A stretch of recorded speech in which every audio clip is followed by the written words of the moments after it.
बिस्मिल्लाहिर्रहमानिर्रहीम। ज़क्किर फ़इन्न ज़िक्री तनफ़हुल मुमिनीन। बुलंदतर सलावत।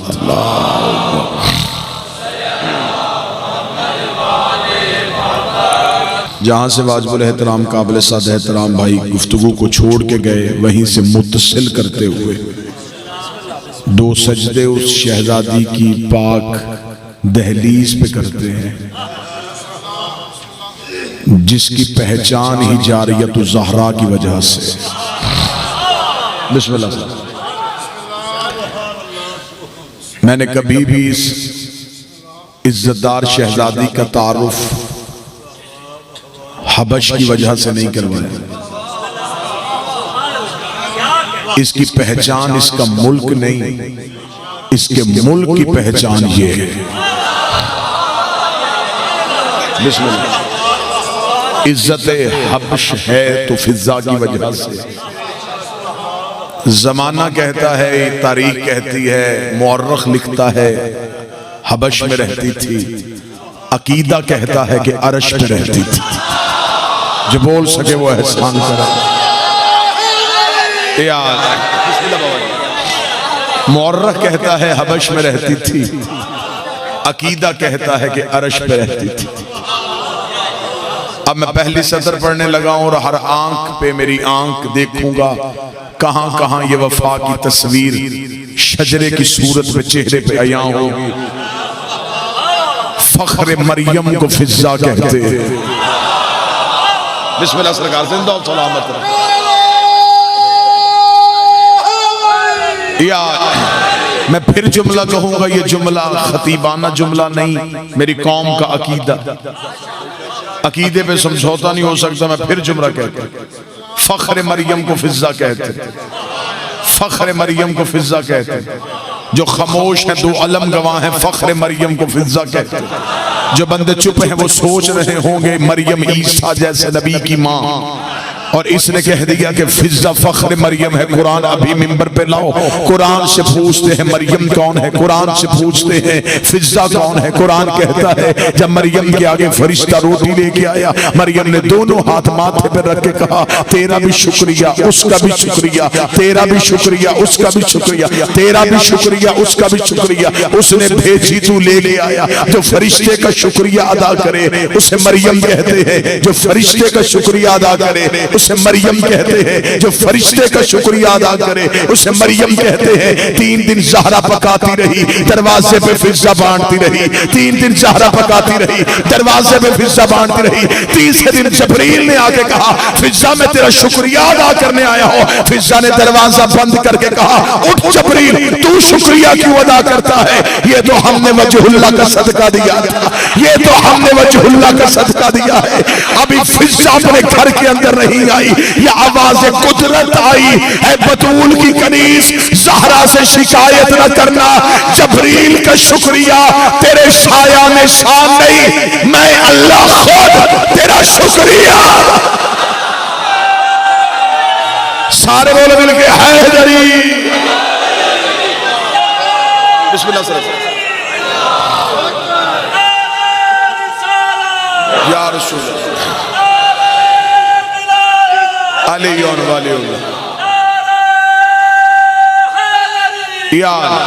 रसूल जो फरिश्ते का शुक्रिया अदा करे उसे मरियम कहते, जिसका तौहीद शुक्रिया अदा करे उसे फिजा कहते। मुल्क की शहजादी थी, सैयदों की कनीजी की। अब रावलपिंडी में जुमला जाया नहीं होगा, जो कम्मियों से नौकरी करवाएं वो और होते हैं। हाय हाय हाय हाय हाय हाय। जो शहजादियों से नौकरी करवाएं वो क्या कहने दहलीज ज़हरा तेरी इज्जत के। बिस्मिल्लाह। फिर हमेशा यहाँ पे शहजादियों ने नौकरी की। बाबा जी कंबर यमन का शहजादा था। फिजा तारीख ने लिखा है हबश की मालिकन थी। सैयदों की दहलीज पे आई, उन्हें नौकरी का तरीका ही बड़ा पसंद आया। उन्होंने कहा पहले तेरे पास क्या है? हमेशा अमीर जब गरीब को नवाजते हैं उससे देखते हैं कि इसके पास कौन सी चीज की कमी है, जो चीज कम होती है वो दी जाती है। सैयदा के दरवाजे पे नौकरी इतनी खूबसूरत दी है। शहजादी ने कहा पहले तेरे का पास क्या है? उसने कहा हबश की जागीर है। फरमाया आज से हम तुम्हें जन्नत की मालकन बना दें। हाय हाय हाय,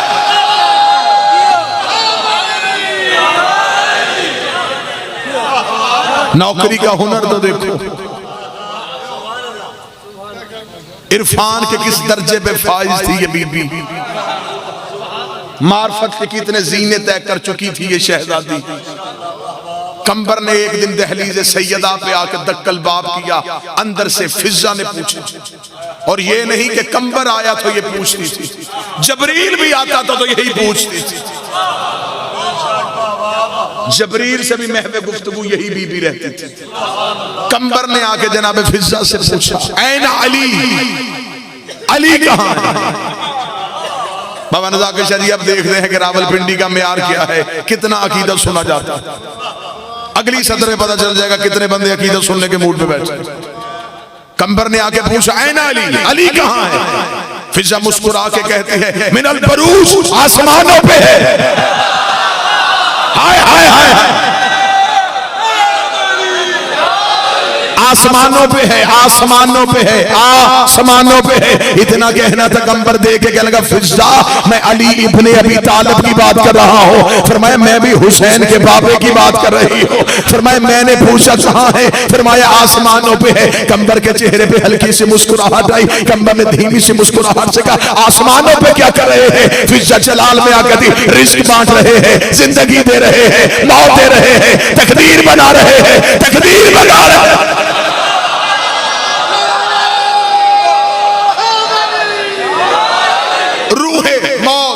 जिंदगी, तकदीर, मुकद्दर, सांसें, इज्जत, रिस्क,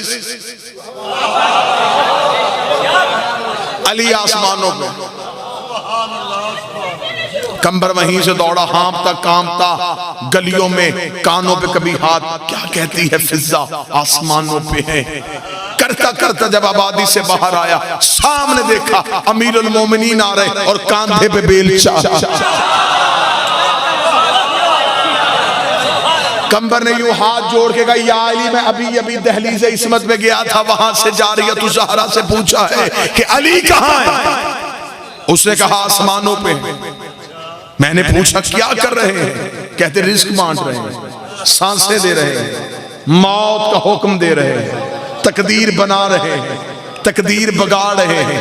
कंबर हामता कामता बोलता जा रहा था, अली सुनते जा रहे थे। कंबर बोलता जा रहा था, अली सुनते जा रहे। जब कंबर चुप हुआ, अली मुस्कुराते, कंबर तुझे शक है?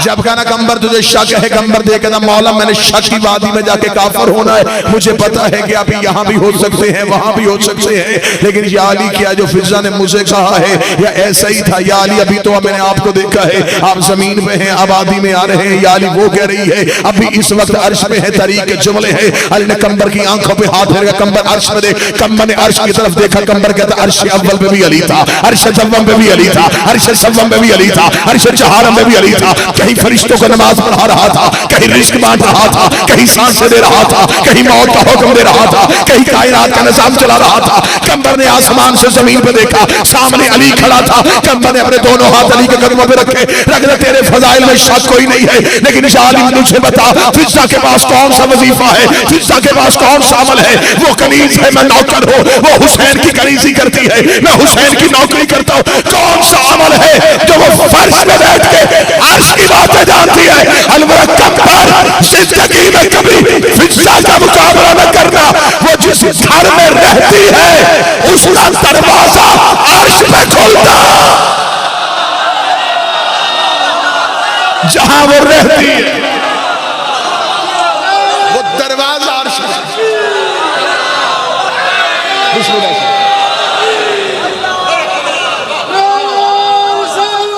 या रसूल अल्लाह, ठीक है ना, थोड़ा आवाज साउंड वाला बना।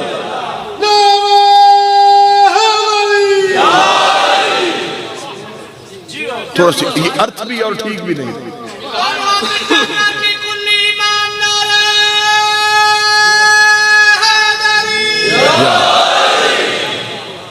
इसके जरिए तो मैंने आवाज पहुंचानी, ये मेरे और आपके दरमियान वसीला है, और वसीला ठीक होना चाहिए। इसी बात में तो हमारी मुसलमानों से आज तक जंग चल रही है, वसीला अच्छा होना चाहिए। फरमाया कंबर जहां वो रहती है उस घर का दरवाजा अर्श पे खुला, वो फर्श पे बैठ के अर्श की बातें जानती। इल्म गैब की मालिक नहीं थी ना, ना ये भी इस घर के नौकरों की तौहीन है। इल्म गैब तो इस घर के जानवर भी जानते हैं।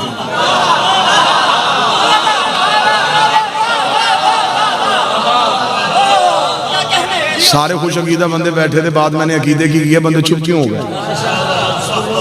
इल्म गैब अगर कंबर जानता था, सलमान जानता था, अबू ज़र जानता था, मिक़दाद जानता था, तो ये तो फिर इस घर के नौकरों की तौहीन है। इल्म गैब तो इस घर के जानवर भी जानते थे। अब मजमा मुझ में सवाल करे कि दावा हवा पे ना छोड़ के जा, दलील लेके जा। ये रावलपिंडी है, ये इस्लामाबाद है, यहाँ दलील समझे, बिस्मिल्लाह, यहाँ दलील लेके जा। तूने कह दिया इस घर के जानवर भी इल्म गैब जानते हैं, बड़ी छोटी सी दलील ले देता हूँ, मुसलमानों की किताबों से दलील। मेरे अहले सुन्नत भाइयों ने अपनी किताब में लिखा है, जब रसूल हिजरत करके मदीना आए थे तो हर एक की ख्वाहिश थी नबी हमारे घर में रुके।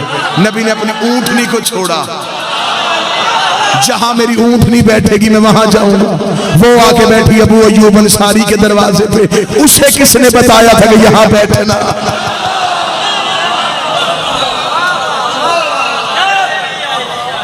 इनकी ऊँटनी गैब जानती, हुसैन का मुर्तजिज गैब जानता,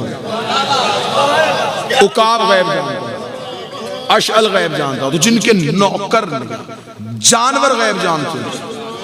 और ये भी इस घर की सिफत है, इस घर में जानवर भी आई है उसे भी गुमनाम नहीं रहने देते। हाँ हाँ हाँ, बाबा जी उसे भी नामवर कर देते हैं।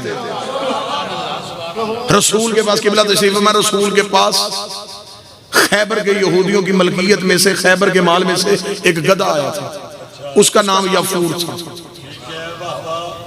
अब बात यहाँ आई तो थी लेकिन मैंने हजम कर लिया। हाँ, मेरा 3 दिन पहले केस खत्म हुआ है तो अब मैं कोशिश कर रहा हूँ ये जितना काबू कर सकूँ उतना करूँ। रसूल के पास वो आया तो खैबर के यहूदियों की मलकियत है, बाबा जी बैठे हुए, जिस बाबा जी ने समझाया हुआ कि आप रियायत करनी।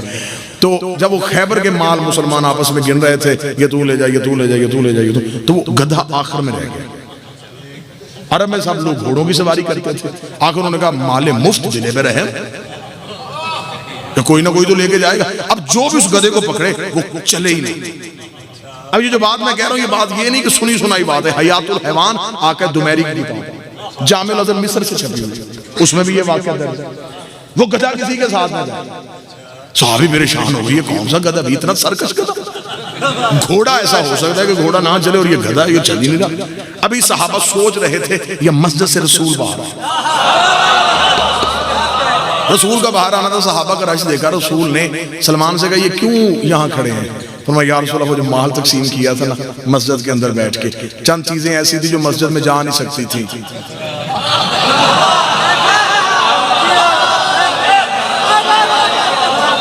तो ये गधा वहां पे आया था, तो ये उसकी तकसीम पे आपस में, लेकिन वो किसी के साथ जा नहीं रहा। रसूल ने कैसे बुलाओ, रसूल ने गधे को आवाज़ी हयातुल हैवान में आकर दुमैरी कहते, वो गधा सर झुका के नबी की जानब चला। कितना अच्छा गधा था, नबी के कहने में चला गया।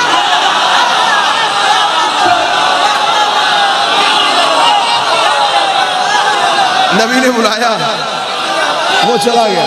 बिस्मिल्लाह, नबी ने आवाज दी, वो आ गया।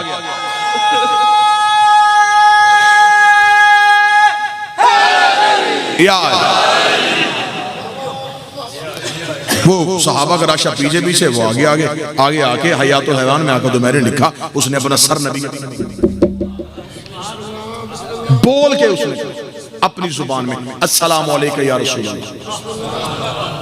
कितना अच्छा अकीदा था, उसे पता था रसूल को या कहते हैं।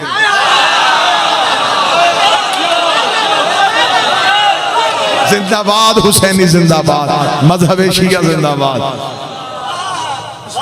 अस्सलाम वालेकुम या रसूल अल्लाह। अब गधे ने अपने लहजे में बात की, साहबा ने कहा पता नहीं रसूल वो क्या कह रहा है। उन्होंने एक दूसरे को कहा क्या बातें कर रहा है रसूल के साथ। या रसूल ने कहा इन्नी नुत्क़ फसीह लिसान, बोल इतनी अच्छी अरबी जिसे सारे समझे। अब वो गधा अरबी में बोला, बाकी सबने सुनना शुरू कर दिया। वो जिसके हाथों में पत्थर बोल लेते हैं,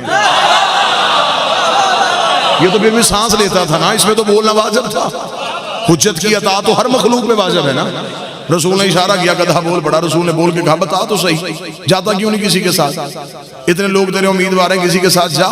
उसने कहा या रसूल अल्लाह तेरा इंतजार कर रहा था। या रसूल अल्लाह जिस खैबर में जो यहूदी मेरा मालिक था उसे अभी मदीने बुला लीजिए और उससे जाके पूछ लीजिए जिस नस्ल से मेरा ताल्लुक है उस नस्ल में हर एक गधा किसी न किसी, हर नस्ल में एक गधा किसी न किसी नबी की सवारी रहा है। मेरी नस्ल में हर एक गधा किसी न किसी नबी की सवारी रहा है। या रसूल अल्लाह अपनी नस्ल में मैं भी आखिरी हूँ और तू भी आखिरी। आया अपनी नस्ल में मैं भी आखिरी और तू भी आखिरी। इतना कहना था, रसूल ने देख के मुस्कुरा के कहा तू मेरी सवारी बनेगा क्या, तुझे नहीं पता मैं बुराक पे जाता हूँ, मैं जबरील के पैरों पे पाँव रखता हूँ, तू यहूदियों का गधा हो के तू चाहता है कि मैं तेरे ऊपर सवारी करूं। ये बात नबी ने क्यों की थी, अगले जुमले में बात समझ में आ जाएगी। नबी ने कहा मैं यहूदी के गधे के ऊपर सवारी करूं। उसने कहा तेरी इज्जत कसम सभी बुला मेरे मालिक को, आज तक मैंने उसे अपनी पुश्त में बैठने नहीं दिया, आज तक मैंने उसे अपनी पुश्त में सवार नहीं होने दिया। रसूल ने कहा बोल के बता जब वो तेरा मालिक था तूने बैठने क्यों नहीं दिया। उसका या रसूल अल्लाह मुझे पता था आपने सवार होना है और जहां मोहम्मद बैठे वहां नापाक को नहीं बिठाया करते, जहां नबी ने बैठना।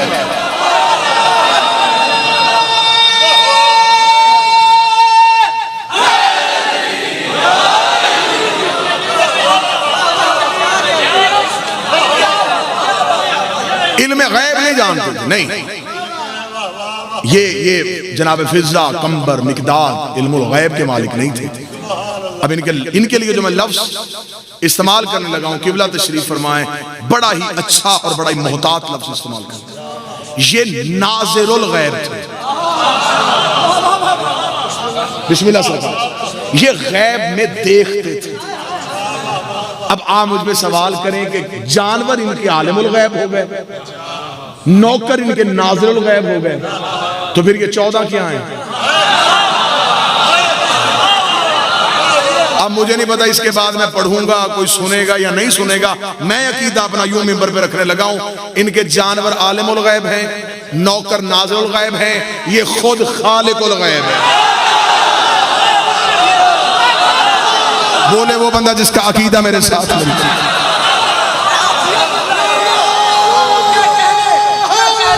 यार नहीं, बात मैं पूरी अब करूंगा, अधूरी नहीं छोड़ूंगा, हवा में नहीं छोड़ूंगा, बात मुकम्मल करते हैं। यहां पे बात चली जाएगी और फिर बाद में कोई बच्चा कहेगा जी इन्होंने कह दिया खालिकुल गैब है, दलील क्या है। भूल गए वो वाकया, हसन ने कहा था शर्म नहीं आती औरत होके।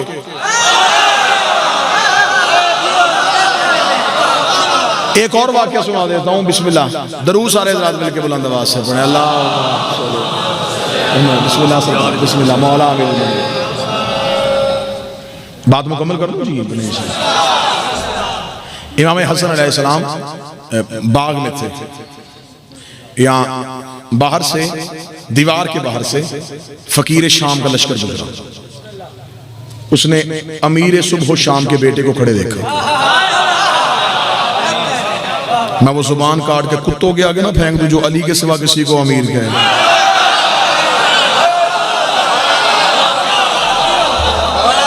अमीर जमाने में एक ही था, अबू तालिब का बेटा। वो बाग के बाहर उसने देखा कि इमाम हसन बाग के अंदर खड़े। इसने अपने काफिले को रोका, इसने काफिले को रोक के कहा कि क्या ये हसन है? उन्होंने कहा हाँ ये हसन है। इसने कहा रोको तो सही, मेरे साथ लश्कर है, जाहो जलाल है, प्रोटोकॉल है, मजीर है, मशीर है, सिपाही है, दरबार है, तलवारें हैं, सब कुछ है। थोड़ी देर के लिए हसन पे अपनी खिलाफत हुकूमत तक ताज का रोब डाले। रुका, दीवार के बाहर से देखने लगा, हसन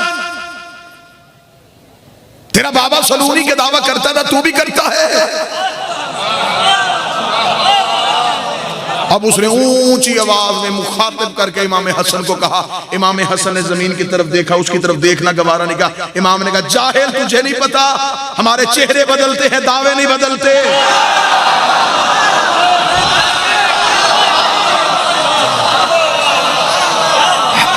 दावे नहीं हमारे बदलते, दावा वही है जो पहले का था, आखिर तक यही चलेगा। उसने कहा, अच्छा तो फिर अगर मैं कुछ पूछूं बताएगा? अच्छा, जाहिल के हाँ एक इल्लत ये भी पाई जाती है कि वो सिर्फ जवाब में जाहिल नहीं होता, वो सवाल में भी जाहिल होता। हाँ, ये जाहिल के यहाँ एक इल्लत पाई जाती है। ये नहीं होता कि उसे जवाब नहीं आता, उसे महफिल में पूछना, कुछ पूछ। तो सामने एक बहुत बड़ा आलम बैठा और वो कहे पूछ, फिर उसके बाद अब उसे पता होता है इसके म्यार के मुताबिक सवाल करना। यही तो वजह है कि बंदे 1400 साल से हमसे यही पूछे जा रहे, कड़ी क्यों पहनते हो, काले कपड़े क्यों पहनते हो। यानी कि सवालों का भी मुंह सर कोई नहीं।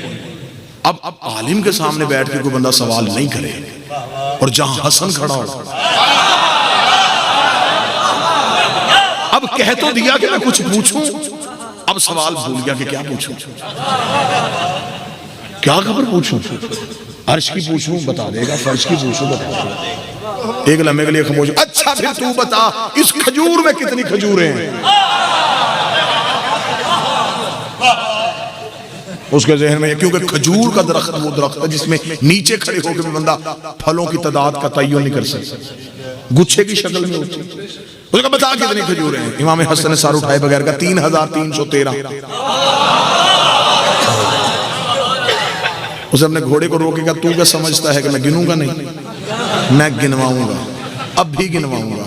अभी देख लेता हूं कि तुम हाशमी जो है या तुम सलूनी का दावा हक पे करते हो, अभी गिनवा लेता हूं। उसने अपने सिपाहियों से कहा, चढ़ो खजूर पे, एक भी फल ऊपर ना छोड़ना, सारे के सारे फल नीचे गिराओ। अभी मैं देखता हूं कि 3313 है कि नहीं। चादर बिछा दी गई, फल गिनने शुरू हो गए। इमाम हसन टहल रहे हैं और वो परेशान है। चले मैं जुमला बदल देता हूं। खिलाफत परेशान थी, इमामत मुतमईन थी। आए हाय हाय, हुकूमत के कदम डगमगा रहे थे और इमामत के चेहरे पे भीनी सी मुस्कुराहट थी। इमाम मुतमईन खड़े थे, हुकूमत घबराई हुई थी। घबराई हुई हुकूमत में सिपाहियों ने खजूरें गिनते गिनते गिनते गिनते गिनते सिपाहियों ने कहा 3313 ही है। इसने कहा एक घटाओ एक बढ़ाओ, एक घटाओ एक बढ़ाओ, एक घटाओ एक बढ़ाओ। उसने कहा घटाते हैं घटती नहीं, बढ़ाते हैं बढ़ती नहीं, घटाते हैं घट नहीं, बढ़ाते हैं बढ़ने नहीं। तो इसने जल्दी से अपने घोड़े की सीन में बैठा, इसने अपने घोड़े को चलाना शुरू किया। इमाम हसन ने कहा, तूने पूछा, मैंने जवाब दिया, बता के जा, तू जीता या मैं हारा, मैं जीता या तू हारा। जीत हार का तस्वुर तेरे ज़हन में सवाल के मौके पे मौजूद था, अब बता बना क्या तेरे सवाल का। उसे घोड़े की सीट में बैठ गया। उसने कहा, मुझे इतना पता चल गया है, तुम हाशमी गैब जानते हो, तेरा नाना भी गैब जानता था, तेरा पापा भी गैब जानता था। जो बात मैंने कही ये नाज़िरुल गैब नहीं, ये खालिकुल गैब है। इमाम हसन चाहे वापस आ, इतना याद रख, मैंने गैब से नहीं बताया, मैंने कहा ये हो गई। हाय हाय, मैंने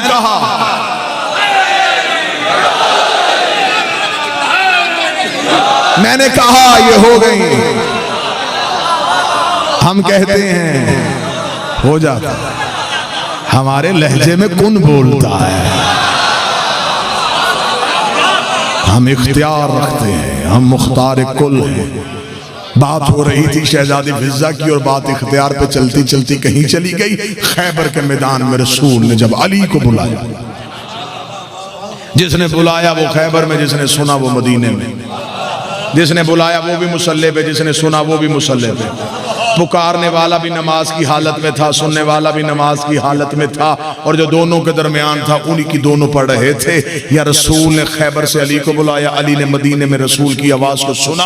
अली ने सजदे सर रखा, कम्बर जी मौला जल्दी कर, मेरे घर से मेरी तलवार लेके आ। कम्बर ने देखा, या अली नमाज में तलवार कैसे याद आ गई। तो मैं कम्बर तेज कदमों से चल के जा, रिसालत की जान खतरे में है, तौहीद खतरे में है, खैबर में नबूवत ने मुझे बुलाया है। कम्बर हाम तक सेहने ज़हरा की जानब दौड़ा। कम्बर दहलीज ज़हरा पे आया, या हवेली बतूल का दर खुला। फिजा हाथों पे अली की जुल्फकार लेके खड़ी थी, फिजा हाथों पे अली की तलवार लेके खड़ी थी। कम्बर ने कहा, फिजा मुझसे पहले आया कोई नहीं, मुझसे पहले पहुंचा कोई, तुझे कैसे पता चला मैं तलवार लेने? कम्बर के हाथों पे फिजा ने तलवार रखा। कम्बर तेज कदमों से चल, रिसालत की जान खतरे में है।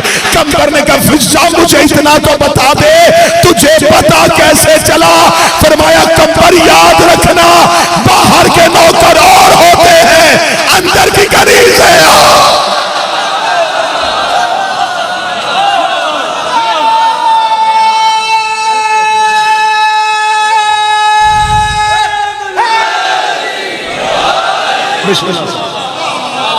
तू बाहर का नौकर, मैं अंदर की कनीज, तू अली का गुलाम, मैं ज़हरा की कनीज।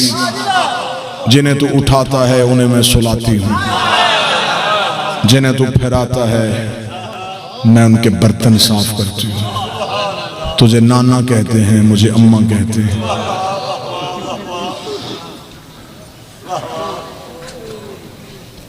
एक शहादत भाई अली रज़ा पढ़ गए, दूसरा जनाजा बरामद करवाने के लिए मेरे भाई सफदर अब्बास आ गए।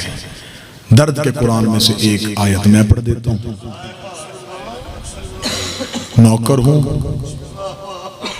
मालिकों की बात नहीं, शहजादी के दुख पढ़ देता हूं।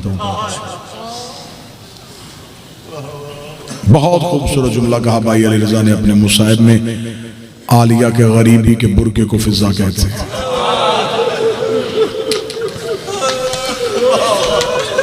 सारे रास्ते इस बीबी ने आलिया का पर्दा नहीं छोड़ा,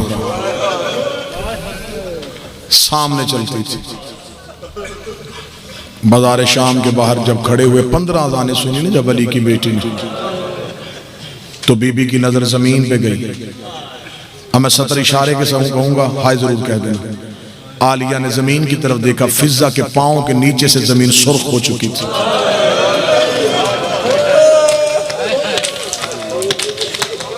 आलिया ने आवाज दे के कहा, अम्मा पांव बदल ले। रोके कहती, कैसे बदलूं, मैं पांव उठाऊं, किसी शराबी की नजर तेरे पांव पे चले। मैं रसूल को जवाब क्या दूंगी, फिजा भी खड़ी रही, ज़ैनब के पांव का पर्दा भी न बन सकी। बीबी जितनी देर जिंदा हूं मैं पर्दा बन के रहूंगी। बड़ा पर्दा बनी है ये शहजादी, बड़ा पर्दा बनी है ये शहजादी।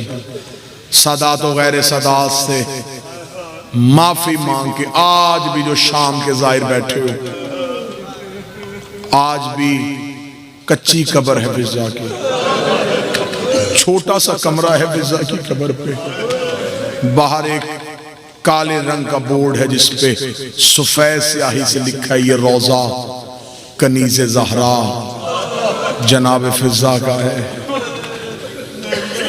शाम की हुकूमत ने बड़ी कोशिश की बीबी का हरम बनाएं, बीबी का रोजा तमीर करें। तमीर करने का सोचते हैं, किसी सैयद की ख्वाब में आवाज देती है, खबरदार मेरा हरम ना बनाना, मैं ज़हरा की कनीज हूं। जब तक बकिए में ज़हरा की कब्र शिकस्ता है, मेरी कब्र ऐसे ही शिकस्ता रहेगी। मैं मोहम्मद की बेटी से शर्मिंदा नहीं होना चाहता। सादात और गैर सादात आ गई उस दरबार में जहां नहीं आना चाहिए था। कोई कहता 45 घंटे, कोई कहता 72 घंटे खड़ी रही। मैं इस बात पे बहस ही नहीं करता कितना खड़ी रही, रोते तो हम इस बात पे हैं कि खड़ी कौन रही है। अली जैसे शहनशाह की बेटी, मलाउन का दरबार, दरबार पे कुर्सियां, कुर्सियों पे कुर्सी नशीन, दीवार के साथ नेज़े, नेज़ों पे कुरान। नेज़े खत्म होते थे तो कुरान की सूरतें शुरू हो जाती थी। मैं बड़ी अदब से जुमले पढ़ूंगा, अब हाय कह लेना जिसे पता है कि आज रात कौन सी है। नेज़ों वाले कुरान खत्म होते थे तो बाबा जी आगे सूरतें शुरू हो जाती थी। यासीन के गले में जो रस्सी थी वही कौसर के गले में थी। यासीन कमर सीधी करती, कौसर के गले की रस्सी तंग हो जाती। कौसर आवाज दे के कहती, अम्मा कमर झुका, मेरा सांस बंद हो गया।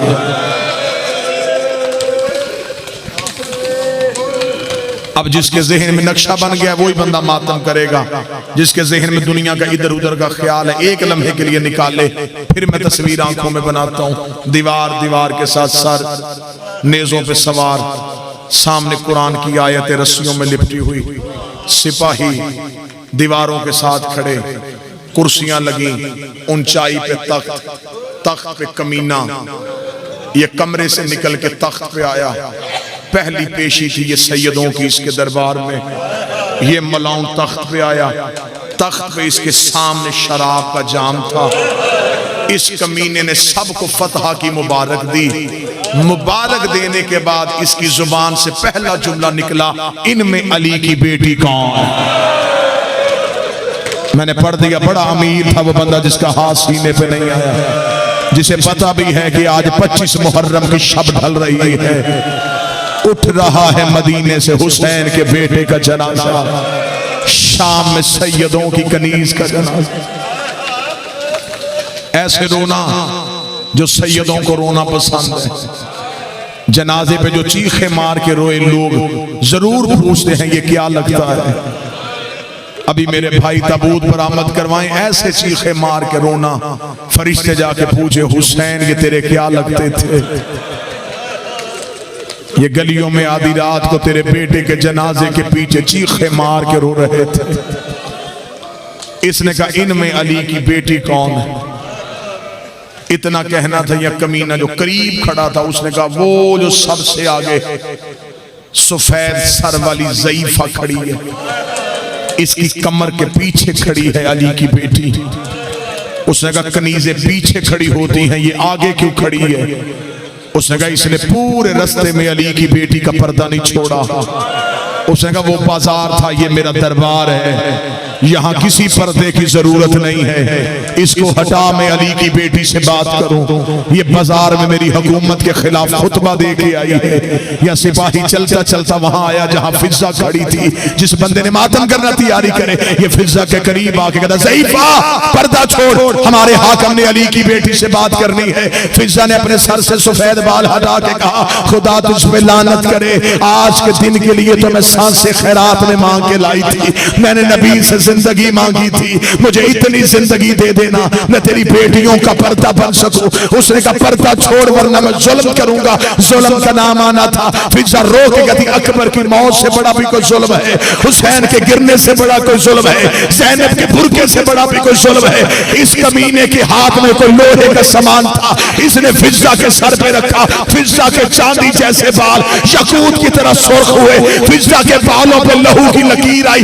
अली की बेटी ने फिजा की कमर पे सर मारा। बीबी रो के कहती अम्मा पर्दा छोड़ दे, रो के कहती या मां ना कहे, या पर्दा छोड़ने का ना कहे। मुझे बता आज फातिमा होती क्या तुझे दरबार में तन्हा छोड़ के चली जाती? बीबी की आवाज आई फिर कब तक जख्मी होगी? फरमाया जब तक सांसें हैं मर सकती हूं, तेरा पर्दा नहीं छोड़ सकती। अली की बेटी की आवाज आई फिर कोई तदबीर कर, अम्मा तेरे जख्म ज़ैनब से बर्दाश्त नहीं होती। फिजा ने एक दफा दाएं देखा, एक दफा बाएं देखा, देखा इस दरबार में कोई हबश का रहने वाला है। बूढ़ा हबशी कमर पे हाथ रख के उठा, फिजा के करीब आके कहता तूने पूरे दरबार में से सिर्फ अहले हबश को क्यों बुलाया है? बीबी देख रही कौन है तुम्हारे मुल्क का बादशाह? कहने लगा मर गया एक उसकी बेटी थी, मदीने वाले सैयदों की नौकरी करती है, जो बंदा ना रो सके हाय जरूर कहना। बीबी फिजा देख रही इस दरबार में वो मैमूना है, तू पहचान लेगा। कहता तू कहते न होती मैं सरतन से जुदा करता, तुझे नहीं पता दरबार में लोग शराब पी रहे हैं और तू हमारी शहजादी का नाम ले रही है। बीबी फिजा देख रही पहचान वो मैमूना मैं हो। ये चंद कदम पीछे हटा, इसने हाथों से अबरू उठाए, रो के कहता अगर तू ही मैमूना है मैं फिर भी तुझसे कलाम नहीं करूंगा। क्यों छोड़ी सैयदों की नौकरी? वहां अब्बास के पहरे में रहती थी, ना सैयदों की नौकरी छोड़ती, न शराबी के दरबार में आती। बीबी देख के कहती पर्दा कर, अकेली नहीं आई, अली की बेटियां मेरे साथ खड़ी है, अब्बास की मुर्शदादियां मेरे साथ खड़ी है। अब आखिरी जुमला हर बंदे को मातम की दावत है। बूढ़े हबशी ने नारा बुलंद किया, 70 हबशियों ने तलवारें न्याम से निकाली, इन्होंने यजीद के तख्त को घेरे में लिया, लेकिन उतरो बेगैरत तख्त से नीचे। तूने हर किसी की बेटी को अली की बेटियों की तरह लावारिस समझा है। इतना जुमला कहना था, ज़ैनब रस्सियों में तड़प गई, रो के कहती अब्बास आंखें खोल, कनीजों के